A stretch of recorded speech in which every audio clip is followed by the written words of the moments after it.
You would be very surprised how many people, when they're buying new construction, don't realize that it is very wise to hire your own inspector to come in and do a final inspection of the home once the construction is completed.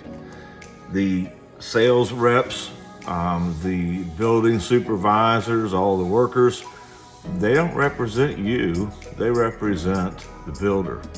And the builder's who pays them, not you. So they're looking after the builder's best interest, okay?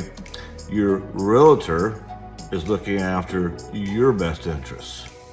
And I'm going to advise you, recommend you every time on new construction to hire an inspector. You'd be amazed what they find